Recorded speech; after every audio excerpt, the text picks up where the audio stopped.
बाकी मान सन्मान पुरस्कार ह्या गोष्टी सगळ्या बाजूला ठेवू. रोज संध्याकाळी झोपतानाचा तो आनंद आपल्याला जाणवतो की आज काहीतरी चांगलं करून आलोय, बस ग्रेट. जर असं काही कल्याण करायचं असेल, सगळ्यांच्या जीवनात काही चांगल्या गोष्टी आणायच्या असतील, तर अशा शाळा प्रत्येक गावात पाहिजे. म्हणजे ही शाळा पाहून आम्ही हे असं करू शकतो म्हणणारे खूप आहे. मग जी मला शाळा दिली होती ना 3 मुलांची, एकदम सर्वसाधारण, तिला एकाच वर्षात आंतरराष्ट्रीय दर्जाची केली. तर असं आहे की मराठी माध्यमाच्या शाळेत तुम्ही फार चांगलं काम करू शकता, तेवढं तुम्ही इंग्लिश माध्यमात करू शकत नाही.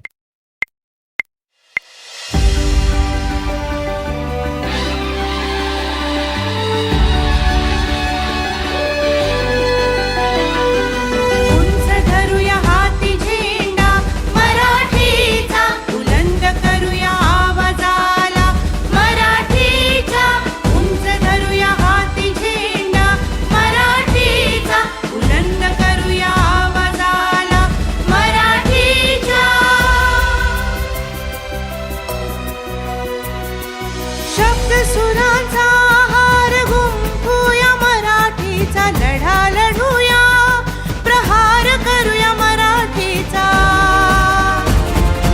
उंच करूया हाती झेंडा मराठीचा, बुलंद करूया आवाजाला मराठीचा. उंच करूया हाती झेंडा मराठीचा, बुलंद करूया आवाजाला मराठीचा.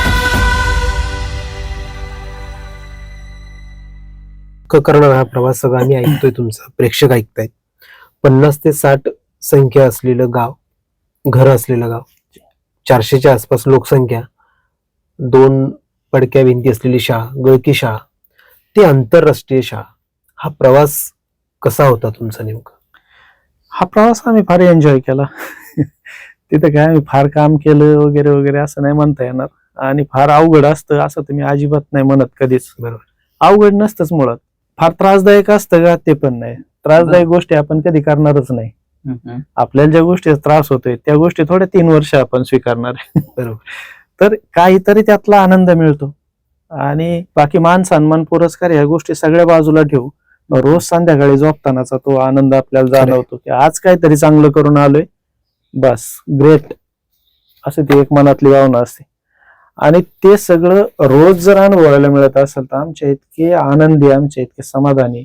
मी जे म्हणलं ना की माझ्या गुरुजीचे ते गुण कदाचित मला आवडले असतील, स्वतःला फार एक वेगळ्या उंचीवर पाहता येतं आपल्याला. आणि ज्यावेळेस तुम्ही हा सगळा बदल केलात, जसं यांनी सांगितलं की 2 पडक्या भिंतींमध्ये सुरू झालेली शाळा, ते आंतरराष्ट्रीय दर्जा, ज्यावेळेस आंतरराष्ट्रीय दर्जा मिळाला शाळेला, त्या टप्प्यावरती पोहोचलं, त्यावेळेस तुम्हाला स्वतःला वैयक्तिकरित्या कसं वाटलं?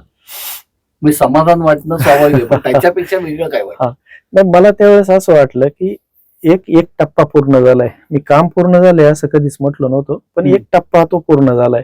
जी वाटचाल आहे त्याची काही पावलं असतात आपली. समजा आपण 10 पावलं ठरवलेले, त्यातलं 1 पाऊल आपण टाकलंय. अशा शाळा प्रत्येक गावात होतील. कारण त्यावेळेस मी म्हटलं ना मगाशी की जग बदलवण्याची किंवा जगाचं कल्याण करण्याची प्रत्येकाची इच्छा असते. मार्ग प्रत्येकाचे वेगळे असतील. काहींचा नाईलाज झाला असेल, काही त्याच्यावर मात करून पुढे आलेले असतील, पण भावना ती असते. भावना ती असते. त्यावेळेस जर असं काही कल्याण करायचं असेल, सगळ्यांच्या जीवनात काही चांगल्या गोष्टी आणायच्या असतील, तर अशा शाळा प्रत्येक गावात पाहिजे. मग शासनाने त्यावेळेस, तावडे साहेब शिक्षण मंत्री होते आणि युती सरकारचा तो काळ होता, आणि त्यांनी आम्हाला 2016-17 मध्ये ते आम्हाला आंतरराष्ट्रीय शाळा म्हणून घोषित केलं होतं. जिल्हा परिषदची मराठी माध्यमाची आंतरराष्ट्रीय दर्जाची शाळा. त्यावेळेस आम्हाला एक जाणीव झाली की आता व्हिजिट तर येतच होत्या, पण आता व्हिजिट त्या अँगलने सुरू झाल्या परत शाळेमध्ये. वाबळेवाडीच्या शाळेला जवळपास 1.5 लाख शिक्षकांनी भेटी दिलेल्या आहेत. आणि तिथं चालणारे प्रयोग आपापल्या शाळेत करायचा प्रयत्न आज तागायत तो खूप अनेक हजारो शाळांमध्ये चालू आहे. तर ज्यावेळेस असं काही घडलं किंवा घडतं, त्यावेळेस मग म्हणजे तो जो प्रक्रिया असते ना ती कल्याणाची, ती अशी असते की आपल्याला असं कधी कधी वाटतं की आपण फार जग बदलायचं, मग जगभर फिरलं पाहिजे. तसं नाही. ते तुम्ही तुमच्या कार्यक्षेत्रामध्ये तुमचं जेवढं काम आहे तिथंच इतकं काही मोठं काम करायचं की ते उभं राहिलेलं काम त्याचा सुगंध जगभर पसरतो म्हणा, किंवा ते जग बदलायला कारणीभूत होतं म्हणा. तर आलेली माणसं ते काम पाहणार आणि त्यांची एक स्वाभाविक भावना मनात येणार की आपल्या गावात अशी शाळा पाहिजे. अनेक ग्रामस्थ आले, पालक आले, पदाधिकारी आले, त्यांनी निर्णय घेतले, लोकसहभाग चालू केला. आंतरराष्ट्रीय शाळा म्हणून तिथं अनेक जिल्ह्यांमध्ये ती एक चळवळ उभी राहिली आणि ती चालूच आहे आज. त्याच्यामध्ये पुन्हा शासनाचं आता सध्या ही प्रक्रिया, आमची जी शिक्षण पद्धती आहे तिचं ट्रेनिंग मॉड्यूल तयार केलंय. ते ट्रेनिंग मॉड्यूल 4.5 लाख शिक्षकांना 5 दिवसाचं प्रत्येकाला ऑफलाईन ट्रेनिंग दिलंय समोरासमोर. तर ह्या सगळ्या प्रक्रिया आहेत की त्या दिशेने वाटचाल चालू आहे. ठीक आहे, काही अडचणी येतील, ठेचा लागतील, थांबलं जाईल, पुन्हा सुरू होईल, पुन्हा पुढे जाईल.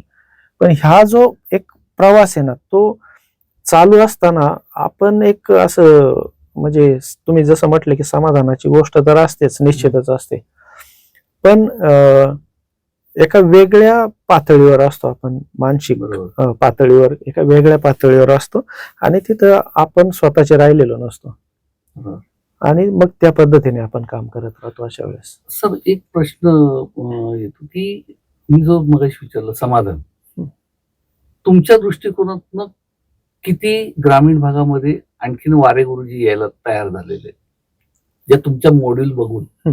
खूप सारे माणसं आहेत, खूप सारे असे शिक्षक आहेत. मी मी तुम्हाला सांगितलं ना, आता म्हणजे ही शाळा पाहून आम्ही हे असं करू शकतो म्हणणारे खूप आहेत. प्रत्यक्षात ज्यांनी काम सुरू केलं असे पण खूप आहेत आणि फीडबॅक आहे प्रत्येकाचा. असं नाही की आलेत गेलेत आणि आमचा संपर्क नाही. हे खरं समाधान आहे. हा, आलेत गेलेत आणि संपलं असं नाही. प्रत्येकाने काम उभं केलेलं आहे. अनेक ठिकाणी आम्ही गेलोय प्रत्यक्षात तिथं भेटायला. वाबिळवाडीची लोक असेल, मी असेल, आम्ही आमच्या सुट्ट्या त्याच्यासाठी देतो. बरं. शनिवार रविवार आम्ही रात्रीचा प्रवास करतो आणि पुन्हा तिथेही पोहोचतो आणि तिकडनं शाळेवर पण आमच्या पोहोचतो. हे आपण स्वीकारलेलं काम आहे, आम्हाला काही कोणी दिलेलं काम नाही. ते बरोबर. आपण स्वीकारलेलं काम आहे तर आपण ते केलं पाहिजे आणि करतो आम्ही तसं. आणि ज्या वेळेस असं जाऊन पाहतो प्रत्यक्षात काम उभं राहतंय, त्याचा एक फार मोठा आनंद होतो त्या गोष्टीचा. आणि अनेक अशा म्हणजे मधल्या काळामध्ये जी अडचण आली होती आम्हाला, त्यानंतर थोडीशी माणसं बिचकली होती की मी मगाशी बोलता बोलता उल्लेख केला की अशी एक म्हण पडली होती की तुम्ही चांगलं काम करू नका, नाही तुमचा वारे गुरुजी होईल. तर त्यानंतर मग ह्या म्हणीचं काय करायचं, आपण रात्रंदिवस दिलेलं आहे पॉझिटिव्हिटी यावा, सकारात्मकता यावा ह्या क्षेत्रामध्ये म्हणून, आणि पुन्हा माझ्याच नावाने जर अशी निगेटिव्हिटी चालू आहे तर मग बोलून उपयोग नाही नुसता. मग जी मला शाळा दिली होती ना 3 मुलांची एकदम सर्वसाधारण, तिला एकाच वर्षात आंतरराष्ट्रीय दर्जाची केली आणि जे काय मेसेज द्यायचा होता तो दिला. ती शाळा अशा ठिकाणी दुर्गम भागात तिथे जायला आज सुद्धा ते अप्रोच रोडच नाही थेट शाळेला. अशा ठिकाणी 3 मुलांची 150 मुलं होत्यात. अशा ठिकाणी इतके सगळे पुरस्कार मिळतात आणि पुन्हा त्या जिल्हा परिषदेने दिलेले पुरस्कार घ्यायला मी तिथं जात नाही, आमची मुलं जातात. त्यांच्या सन्मानाचा सुद्धा पोरखेळ करून ठेवला आम्ही. हे करायला पाहिजे का नाही पाहिजे ह्याबद्दल दुमत राहील कदाचित, पण ज्या पद्धतीने माहीत असून, म्हणजे त्यावेळचे जे मुख्य अधिकारी होते त्यांना मी सांगत होतो की असं कुणाचं ऐकू नका, प्रेशर घेऊ नका, कारण ते म्हणायचे आम्हाला समजून घ्या, आमच्यावर दबाव आहे. मी म्हणलं तसं करू नका, तुम्ही IAS आहेत ना, टॅकल करा ना ह्या गोष्टी, तुम्हाला शक्य आहे ते. आणि वाबळेवाडीमध्ये कसं काम चालतं हे सगळ्या दुनियेला माहिती आहे, तुम्हाला पण माहिती आहे. कारण कुणी जर प्रेझेंटेशन मागितलं त्यांना तर ते मलाच मागायचे की पुणे जिल्ह्याच्या आमच्या म्हणजे शिक्षण विभागात काय चांगलं चाललंय, तर मग वाबळेवाडीच प्रेझेंटेशन द्यायचं असतं. बरोबर. तुम्हाला माहिती आहे ना कसे काम चालले. किंवा कुठून जर व्हिजिट आली बाहेरून तर त्यांना वाबळेवाडीच दाखवायची असते आणि त्यांनी अनेक वेळा दाखवली. हे जर माहिती आहे तर कशाला छेडछाड करताय, कशाला माणसांना तुम्ही थांबवताय, त्यांना ठेच कशासाठी. वाबळेवाडीचा फक्त विषय नाही, 700-750 मुलं त्यांचे आयुष्य उद्ध्वस्त झाले तर आपल्या देशाला, त्यांच्या घराला फरक पडतो, पण देशासाठी ती फार थोडी गोष्ट आहे. पण 1.5 लाख माणसं वाबळेवाडीला येऊन त्याला फॉलो करतात आपल्या शाळेमध्ये काम करतात, त्यांना तुम्हाला कोणता मेसेज द्यायचा याच्या माध्यमातून, पण ते निरुत्तर होते. अगदी बरोबर. त्या कदाचित काही म्हणजे नाईलाज असेल किंवा लागे बांधे पण असतील. आता मी फार स्पष्ट बोलतो या सगळ्या बाबतीत, मी जवळून पाहिले ते सगळं. तर हे ज्यावेळेस घडलं त्यावेळेस मात्र ते चिंताजनक झालं होतं थोडस. पण तो जो मेसेज दिला ना की तुम्ही पुन्हा कसं उभं राहू शकता, अगदी बरोबर. तर ते उभं राहणं ज्यावेळेस आम्ही पुढे मांडलं, पुन्हा सगळ्या शिक्षकांना ते पटलं. अरे हे ते म्हणजे तुमचा वारे गुरुजी होईल याची काळजी करायचं काहीच कारण नाही, वारे गुरुजीच झाला पाहिजे आपला. आणि मग ते पुन्हा आता अशा स्टेजला आहे की पुन्हा आत्मविश्वासाने सगळं काम उभं राहते. बरोबर. सर, याच अनुषंगाने आपलं बोलणं पुढे नेऊयात. तुमच्या या प्रवासामध्ये जो तुमच्यावर जे आरोप झाले आणि त्यातून जी मुक्तता झाली, हे सगळं आम्ही वाचलंय, बघितलंय, टीव्हीवर बघितलंय, परंतु हे नेमकं थोडक्यात काय प्रकरण आहे आणि याबद्दल तुम्ही काय सांगा? म्हणजे फार त्या गोष्टीला महत्व द्यायचं अशातला भाग नाही. कारण ज्यावेळेस मी वाबळेवाडी उभी कशी राहिली, कारण लोकसहभाग हा त्याच्यातला मूळ गाभ आहे. लोकसहभागातून वाबळेवाडी उभी राहिली. मग लोकसहभाग यांनी वाबळेवाडीच्या लोकांनी कसा केला होता, तर यात्रा त्यांची रद्द केली. 5-6 वर्ष यात्रा रद्द केली त्यांची. ग्रामीण भागात यात्रा रद्द करणं एवढी सोपी गोष्ट नाही. आणि त्याच्या माध्यमातून ते यात्रा कमिटी असेल किंवा गावाची समिती असेल, शाळा सुधार समिती त्यांनी स्थापन केली आणि त्यातून त्यांनी शाळेचा विकास केला. बरं, शाळा सुधार समिती स्थापन करायला त्यावेळेच्या सरकारने त्यांना आदेश दिलेला आहे GR काढून. यांच्याकडून हमीपत्र लिहून घेतलेलं गावकऱ्यांकडून की आम्ही अशा पद्धतीने शाळेचा विकास करू. शासनाने त्यांना सांगितलं होतं, प्रशासनाने, की आम्ही फक्त आंतरराष्ट्रीय दर्जा देऊ, आम्ही कुठलीही मदत करणार नाही, शाळा तुम्हाला उभी करावं लागेल लोकसहभागातून. आणि त्यावेळेचा जो निर्णय होता ना, कोणी त्याच्यात मतांतर असू शकतील, पण मी सांगतो लोकसहभागातून शाळा उभ्या राहिल्या तरच उभ्या राहतील आणि तरच टिकतील. त्यामुळे त्या शासनाचा जो निर्णय होता अगदी योग्य होता. आणि त्यांचे GR तसे आहेत, त्यांची हमीपत्र घेतलेली तशी आहेत. मग गावाने काय केलं, ग्रामसभा घेतली. ग्रामसभेत एक 8 जणांची समिती तयार केली की जी सगळ्या गावाचं प्रतिनिधित्व करीत होती वाबळेवाडीचं. आणि त्यांचं जॉईंट अकाउंट काढलं आणि हे जे यात्रा रद्द केली, पैसे तिकडं, कुणाच्या लग्नामध्ये सत्काराचा खर्च टाळला गेलाय, पैसे तिकडं, कुणाच्या दशक्रियेमध्ये किंवा श्राद्धामध्ये त्याच्या आठवणीसाठी काही दान केली रक्कम, पैसे तिकडं. आणि ज्याला इच्छा असेल प्रत्येकाला की आता काही न वाटलं समजा की फक्त वाबळेवाडीकरच करतात, आमची पण मुलं शिकतात, तर तो त्याच्या स्वेच्छेने त्या जी गावाची समिती होती त्यांच्याकडे तो त्यांची रक्कम असेल किंवा वस्तू असेल किंवा अजून काही असेल तो जमा करत होता. आणि ती समिती याचं सगळं नियंत्रण करीत होती.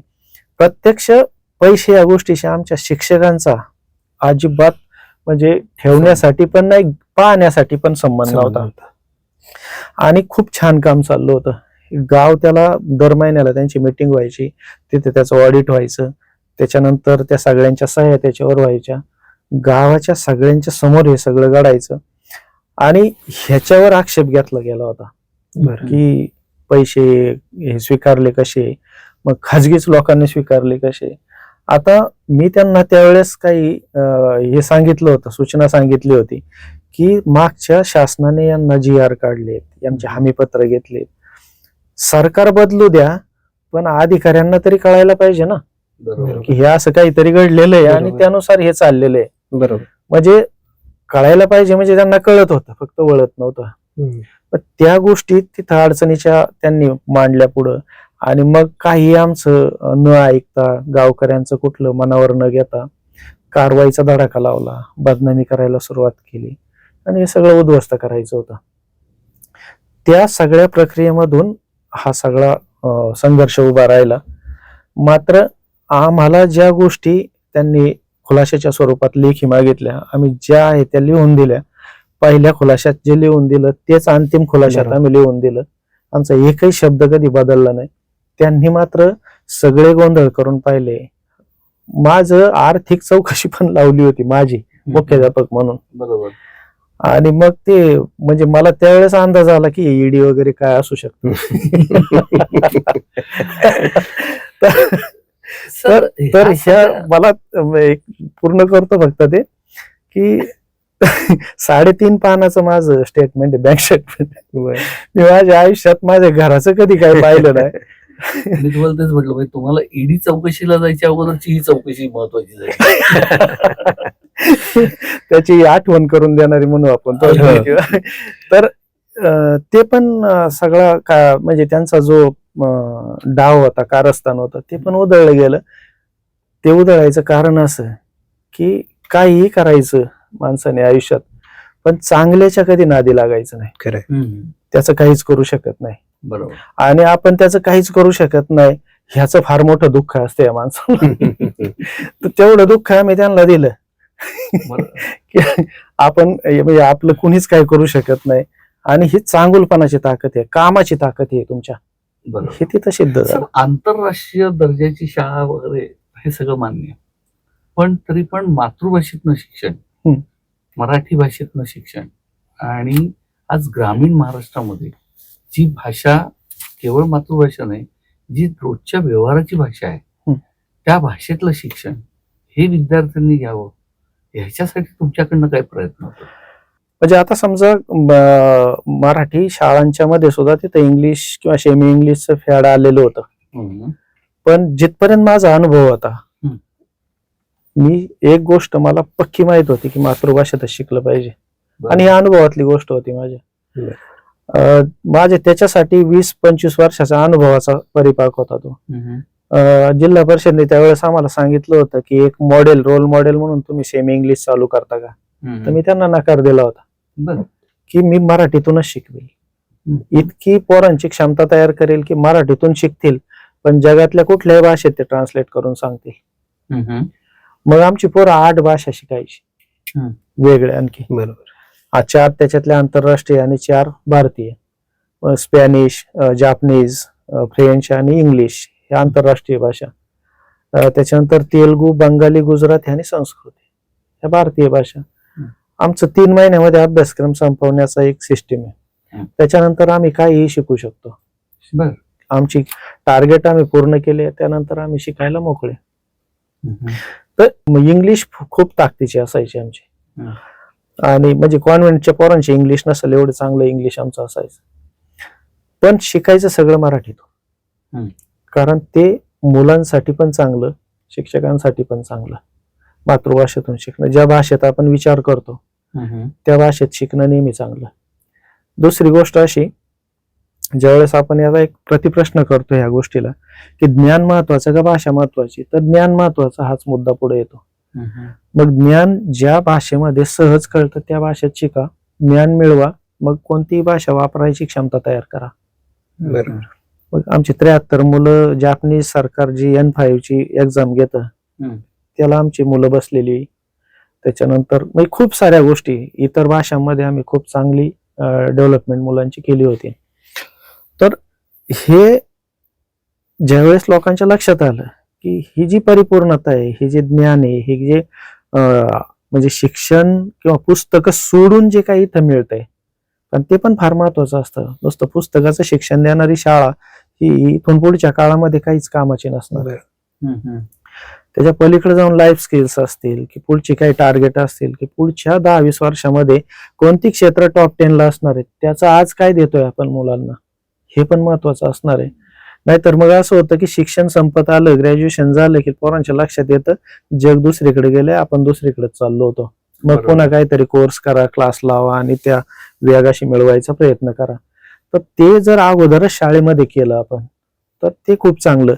आणि लोकांच्याही लक्षात आल्यानंतर, जरी आमची मराठी माध्यमाची शाळा होती आणि आमच्या आजूबाजूला 10-15-20 CBSE आणि ICSEच्या इंग्लिश मिडियमच्या शाळा होत्या, पण 32 मुलांची 750 मुलं आमची त्या शाळेमध्ये झाली. शिवाय 4-5 हजार मुलांची वेटिंग लिस्ट असायची. 4-5 हजार मुलांची मराठी माध्यमाच्या शाळेला वेटिंग लिस्ट असायची. माध्यमावर काही अवलंबून नाही. आहे तर असं आहे की मराठी माध्यमाच्या शाळेत तुम्ही फार चांगलं काम करू शकता, तेवढं तुम्ही इंग्लिश माध्यमात करू शकत नाही. मुलांची जी डेव्हलपमेंट आहे जी मराठी माध्यमात होते ती इंग्लिश मिडियम मध्ये होणारच नाही, मी खात्रीने बरं. सांगतो. आणि त्यानंतर जे 4-5 हजार मुलांचे वेटिंग, मग आम्ही तर कधी कधी असं म्हणजे गमतीने म्हणायचो, हम्म. सांगताना एखाद्याला कॉन्फिडन्स द्यायचा आहे तर आम्ही सांगायचो की इथं 18-19 शाळा आहेत आजूबाजूला इंग्लिश मिडियमच्या, हम्म. तिथं कुठल्याही शाळेत जायचं, रॅन्डमली कोणत्याही मुलाला थांबवायचं, त्याचं नाव विचारायचं, ते नाव आम्ही आमच्या वेटिंग लिस्टला दाखवून देतो. आमच्याकडे ऍडमिशन झालं नाही म्हणून मुलं तिथे गेलेली आहेत. हे म्हणजे कोण खऱ्या अर्थाने झेंडा मराठीचा तिथे हा खेळला. तर हे कधी घडतं ज्यावेळेस आपण तेवढ्या ताकदीने ते सगळं देतो मुलांपर्यंत, त्या मुलांचं आपलं बॉन्डिंग असतं, पालकांचा आपल्यावर विश्वास असतो आणि त्या विश्वासाला कुठे तडा न जाऊन देता आपण त्या मुलांचे डेव्हलपमेंट आहे ही आपली मुलं समजून ज्यावेळेस करतो त्यावेळेस हे चित्र उभं राहतं पुढं. सर, जर चांगलं काम केलं तर तुझा वारे गुरुजी कदाचित होईल, असं एक मध्ये आपण ऐकलंय बऱ्याच ठिकाणी खूप वेळ. घोगरे गुरुजी असतील किंवा डिसले गुरुजी असतील किंवा आपण असतील, त्यांचा प्रवासही आपण बघितलाय. तुम्ही सोबत काम केलंय, तुम्ही तोंड दिलेत तिघांनी सोबत त्या काही घटनांना. महाराष्ट्रातील शिक्षकांना आपण काय प्रकारचा संदेश देऊ शकतील की तुम्ही खरंच जर असा काही त्रास असेल तर काम थांबवलं पाहिजे, किंवा 2 आंतरराष्ट्रीय शाळा उभारणारा शिक्षक वारे गुरुजी काय प्रकारचा संदेश या महाराष्ट्रातील शिक्षकांना देऊ शकतील? मुळात संदेश देणं वगैरे मोठ्या माणसांची कामं आहेत. मी समजत नाही की मी तेवढ्या पात्रतेचा माझी आहे की मी संदेश दिला पाहिजे आणि तो कुणी ऐकला पाहिजे. मी अनुभव मात्र नक्की सांगेल. ज्यावेळेस ह्या शाळेतून दुसऱ्या शाळेत गेलो तर माझ्यासाठी ते एक चॅलेंज होतं की मी मगाशी सांगितलं तसं आंतरराष्ट्रीय शाळेची पार्श्वभूमी आणि आता 3 मुलांच्या शाळेवर पाठवलंय, ती बंद होण्याच्या यादीत आहे. ते चॅलेंज घेतलं मी हम्म. आणि 1 वर्षाच्या आत इथं सगळ्या गोष्टी उभ्या करून दाखवेल म्हटलं. तिथं उभं राहून स्वप्न पाहणं सुद्धा मूर्खपणा होता. तिथं आम्ही स्वप्न पाहिलं पण आणि वास्तवात सत्यात आणून दाखवलं पण. मग ज्यावेळेस ती शाळा तिथं उभी राहिली, कशी राहिली आपण बोलून गेलो, ज्यावेळेस ती शाळा उभी राहिली तिथं त्यावेळेस पुण्यातले पत्रकार होते राहुल शिंदे सर म्हणून. मी मगाशी जे बोलून गेलो ना की मीडियाचा सपोर्ट फार महत्वाचा असतो, तर आमच्या तिथं वाबळेवाडी उभी राहत असताना भरत पतंगे नावाचे सकाळचे पत्रकार होते आमच्या, आणि ती व्यक्ती अशी होती की ती पत्रकार किंवा त्यांना बातमी कव्हर करायची एवढाच त्यांचा उद्देश नसायचा. त्यांचा उद्देश असा असायचा की समाजामध्ये काहीतरी विधायक झालं पाहिजे आणि हा जर याच्यामध्ये क्षमता आहे तर मी याला मोटिवेट केलं पाहिजे आणि करायला लावलं पाहिजे. अशा पद्धतीने त्यांचं काम असायचं. तसंच राहुल शिंदेच्या बाबतीत ज्यावेळेस मी तिकडे होतो आणि त्यांनी कुठंतरी फोटो पाहिले की इथं पण चांगलं काम उभं राहील, ते आले तिथं प्रत्यक्षात, ते कव्हर केलं सगळं, पाहिले शाळा कशी उभी राहिली, काय काय घडले. आणि जे तुम्ही म्हणता ना की संदेश देण्यासाठीचा संदेशाऐवजी मी हा प्रसंग तिथं सांगतो की त्यांनी कव्हर करून झालं सगळं आणि मला म्हटले तुम्ही काहीतरी बोला, मी ते छापील त्याच्यामध्ये. तर मी म्हटलं तसं आवश्यक आहे का? म्हणले नाही, बोलावंच लागेल. आणि मग मी तिथं 3च वाक्य बोललो. कदाचित तेच माझं सांगणं असणार आहे सगळ्यांना. मी तिथं पहिलं वाक्य असं बोललो होतो की शिक्षक म्हणून मला जे केलं पाहिजे ते मी करणारच. दुसरं वाक्य होतं जालिंदर नगरची शाळा ही वाबळेवाडीच्या शाळेसारखीच लोकसहभागातून उभी राहिलेली. आणि तिसरं वाक्य होतं ह्याच्यामुळे जर काही प्रशासनाला अडचण वाटत असेल तर त्यांनी मला सस्पेंड केलं तरी चालेल, मी 3री शाळा उभी करतो. मला वाटतं याच नोटवरती आपल्याला थांबवता येऊ शकतं. पण एकच शेवटचा प्रश्न माझ्याकडून की जो तुम्ही प्रयोग केला तो ग्रामीण भागात यशस्वी झाला, शहरी भागात हा प्रयोग यशस्वी होईल असं वाटतं? हा आम्ही जो प्रयोग करतोय ना हा कंटेंट वाईज प्रयोग नाहीये, बरोबर, हा सिस्टीम वाईज प्रयोग आहे. पण ती सिस्टीम शहरात ती सिस्टीम तुमच्या छोट्या अंगणवाडीत पण चालते, ती 12वीला पण चालते, ती सिस्टीम खेड्यात पण चालते, आदिवासी भागात पण चालते, शहरात पण चालते. आणि मगाशी मी सांगितलं खाली बोलताना की महिन्याला 1 लाख रुपये फीस घेणाऱ्या शाळेतले शिक्षक पण आमच्याकडे ट्रेनिंगला येतात. याचा अर्थ त्यांना काहीतरी जाणवत असेल की ते तिथं पण चालणार आहे. हे सगळीकडे चालतं कारण हे सिस्टीम वाईज आहे. आणि दुसरी गोष्ट 28 वर्षाच्या आमच्या अनुभवातल्या गोष्टींचा हा परिपाक आहे की शिक्षणामध्ये काय असलं पाहिजे, त्याच्यापेक्षा दुसरी एक गोष्ट आहे काय नसलं पाहिजे. ह्या सगळ्यातून तयार झालेला हा प्रयोग आहे. हा कुठेही चालू शकतो, कारण शेवट अंतिम आपल्याला निकाल रिझल्ट दाखवला पाहिजे ना. आमचा रिझल्ट असा आहे ह्याच वर्षाचा की आमची पहिली बॅच 12वीच्या पुढे गेली. तो रिझल्ट असा आहे की ज्यावेळेस आमच्या ह्या अडचणी सुरू झाल्या त्यावेळेस त्या पोरांना पण त्रास दिला गेला होता. बरं. त्या मुलांना पण कुठल्या शाळेत ऍडमिशन मिळू दिलं जात नव्हतं. ज्या शाळेत जातील त्या शाळेला पण त्रास दिला जायचा, मग ती मुलांना काढून टाकायची. त्यातून आम्ही NIOS चा प्रयोग निवडला, ओपन स्कूलिंगचा, आणि ती वाबळेवाडीची मुलं 8वी नंतर NIOS ने शिकली. 1-2 वर्ष आधी त्यांनी परीक्षा दिल्या 10वी 12वीच्या, आणि ह्या वर्षी आता त्यांनी एंट्रन्सची परीक्षा दिली. त्यातल्या 10 जणांनी JEE दिली होती. मेन्स मधून सगळेच्या सगळे क्वालिफाय झाले. बरं. ते सगळे अबाव 92 क्वालिफाय झाले पर्सेंटाईल. ऍडव्हान्स दिली, त्याच्यामध्ये 4 मुलं IIT ला सिलेक्ट झाली आणि राहिलेली मुलं NIT ला सिलेक्ट झाली. CET दिली त्यांनी. त्या CET मध्ये असे गुण पडलेत त्यांना की पुण्याच्या COP कॉलेजमध्ये सगळ्यांचा नंबर लागू शकतो. वा, व्हेरी गुड. ह्या आता त्यांच्या मनावर आहे कुठलं कॉलेज निवडायचं. हा रिझल्ट जर येत असेल तो कुठेही येणार, हे यातून मी खात्रीपूर्वक सांगू शकतो, कारण आपल्या समोर रिझल्ट आहेत त्याचे. बरं. या मुलाखतीतला सर शेवटचा प्रश्न मी विचारतोय. आपल्याला जे अनुभव आले या दरम्यान शिक्षक म्हणून, तर शासन आणि सरकारकडून शिक्षक म्हणून आपल्या काय अपेक्षा आहेत की काय केलं पाहिजे, काय नाही केलं पाहिजे जर अशा प्रकारच्या शाळा उभ्या करायच्या असतील तर? आता ह्या गोष्टी म्हणजे आपण केवळ आपल्याशी बोलण्यापुरत्याच तेवढंच समाधान आपण म्हणू शकतो, कारण पुढे काय होईल आपल्या हातात नाही ते ते. खरंय. पण मगाशी मी बोलताना सांगितलं की फ्रीडम असलं पाहिजे, सपोर्ट केला पाहिजे. जो एक व्यवस्थेमध्ये उदासीनता आलेली आहे, बरोबर. काय फरक पडतो मला, बरोबर. हा जो प्रकार आलेला आहे तो व्यवस्थेने सोडून दिला पाहिजे. दुसरी गोष्ट अशी की मी ह्या 2-3 वर्षामध्ये फार जवळून पाहिले की सर्वसामान्य माणसं आणि त्यांची मुलं ह्याचं कोणालाही काही पडलेलं नाही. फार बोटावर मोजणे इतकी माणसं आहेत की जी त्यांच्या हिताचा विचार करतात. थोडस कुणीतरी एक जणांनी करून चालणार नाही. बरोबर. आमच्या ग्रामीण भागात ती बैल गाडी असते, तर एकाने जर पुढं फार ओढलं आणि एक नुसताच पडून राहिला तर तो ओढणाराही दमतो आणि सगळाच मग त्या प्रवासाचा खेळ होत जातो सगळ्या त्या.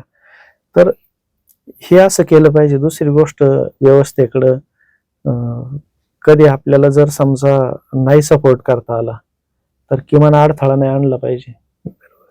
हे पण फार मोठे उपकार होते. बरोबर. असं पण म्हणजे आपल्याला त्याच्यामध्ये पाहता येईल. पण असं नाही की सगळी माणसं वाईट आहेत, कारण काय होतं ना की त्या जग बदलायच्या भूमिकेच्या नादात आपण टीका करत सुटतो बऱ्याचदा. तसं नाहीये. आपण त्याच्यामध्ये पण खूप सारी चांगली माणसं आहेत. खूप सारे मी आता बोलता बोलता मध्यंतरी उल्लेख केले की कोणी कोणी काय काय केलं, आम्हाला कसं वाबळेवाडीला सेंटरला ठेवलं आम्हाला आणि त्यातून कशा चांगल्या पद्धती डेव्हलप केल्या. तर हे सुद्धा घडतच ना. मग व्यवस्थेमध्ये चांगली माणसं पण आहेत. त्या चांगल्या माणसांचं नेहमी बहुमतात असावा ती चांगली माणसं एवढीच आपण या लोकशाहीच्या प्रक्रियेत अपेक्षा ठेवू शकतो. बहुमतात म्हणजे काय की चांगल्यांचं नेहमी संख्या जास्त असली पाहिजे, चांगला विचार करणारी. मग वाईट माणसं किंवा वाईट विचार करणारी किंवा निगेटिव्हिटी असणारी माणसं सुद्धा त्या प्रवाहात सामील होतात आणि त्या सुरात सूर मिळवून देतात. तर आपण हीच अपेक्षा करू शकतो की अशी चांगली माणसं जास्त प्रमाणात राहतील आणि ती चांगल्या गोष्टी घडत जातील आणि चांगल्या गोष्टीचं कौतुक होत जाईल आणि त्यांना पाठबळ मिळत जाईल. एवढीच आपण अपेक्षा ठेवू शकतो.